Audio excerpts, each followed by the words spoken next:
I'm Thomas with GKS Lifting and Moving Solutions, and I'm here today with Shelly Gayring with Select Crane Sales. How are you today? Good. How are you? Doing well, thank you. Thank you so much for joining us today. All right, so first off, what first sparked your interest in entering the crane and rigging industry? I kind of fell into it. I've been working for 11 years in the finance industry. I really wasn't enjoying it very much, wanted to get back into marketing, which I have a passion for, and just happened to apply for a marketing position within the industry, and that's kind of how I started my career back in 2014. Okay, sounds great. What do you like most about this industry since you're kind of switched into it at a different time? I'd have to say the people. I've interacted with various people throughout my time here in the industry, and you find a lot of family-owned businesses, and I find that a lot of the people that work within the industry have a real passion for, creating a successful legacy that will carry on, and just working with those type of people. Everybody always is striving for the same thing, and it just makes it a really nice environment to be in on a daily basis. Sounds great.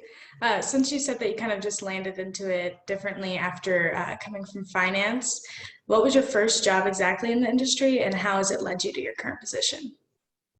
I entered the crane industry in 2014 as a marketing coordinator for a dealership in New York State. And I took a position with a online listing site, and worked there for a couple of years. And recently, earlier in 2020, I moved over back to the crane dealership side, and I work at Select Crane Sales. I actually work for Jason McKenzie. He's the president of Select, and we worked together back in 2014 in New York, and just had kind of stayed in contact over the years. He went out on his own, and we kind of always, joked about, oh, someday, I'm going to come work for you. And he'd be like, you're going to come down and work for me. And everything kind of just fell together. And earlier last year, I made the move, and I'm eventually going to move down to Florida.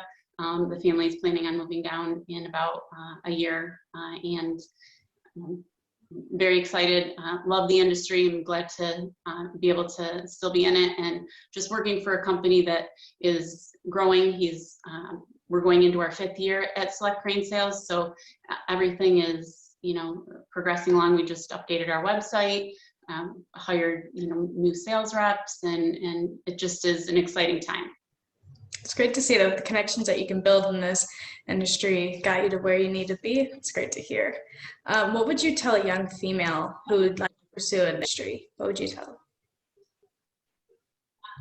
Well, although the industry is definitely male dominated, it's mainly men that work in the industry. However, over just the short time that I've been in the industry, I've seen a drastic change in that.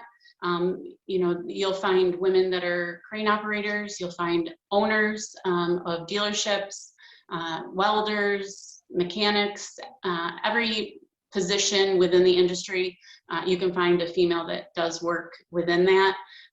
We recently just hired a sales rep for our Northeast territory. She's a great fit. I'm seeing a lot more women in all fields within the industry, and I think really what I would say is that you're really only limited by your career aspirations. If you join the industry and you want to be a crane operator, there's nothing really stopping you.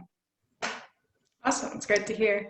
And how important do you think organizations like the SC&RF are that are working to close the skills gap with programs and scholarships? I think it's more critical than ever before. SC&RF, I actually, in 2014, when I came into the industry, although I had a marketing background, the industry itself was brand new to me. And from a marketing aspect, in my past careers, I was marketing to consumers. When you're in the crane industry, your consumer is another, either another dealership or another, or a crane service company, and it's a completely different dynamic when you're marketing business to business than business to consumer. So I really had, I had a background in marketing, I had a degree in marketing, but applying for a scholarship through SC&RF and taking a more niche course dedicated to the construction field really helped me. And I think that's why I've been able to grow within the industry. I think that the programs that SC&RF offers, like, they're partnered with Lift and Move and the different training facilities, getting the word out that this industry exists. I mean, you drive down the road and you'll see a crane every town you come into. It's not going anywhere. We're growing, and we definitely have a lot of need for, new people to come into the industry, younger people. My daughter is actually graduating next year, and initially, growing up, when I was of that age, it was you had to go to college. Well, now, I've talked to her about the different opportunities that she does have. College might not be a good fit for her, but maybe a vocational training will be. So I think that having organizations like SC&RF are critical to getting the word out, and also kind of meshing together the need within the industry with the need with an employee looking for a position. Completely agree. Well, that's all the questions I have for you today. Thank you again so much for joining us. Really think that your insight will help specifically women entering this industry, as well as growing the education for SC&RF. So thank you so much. Thank you very much.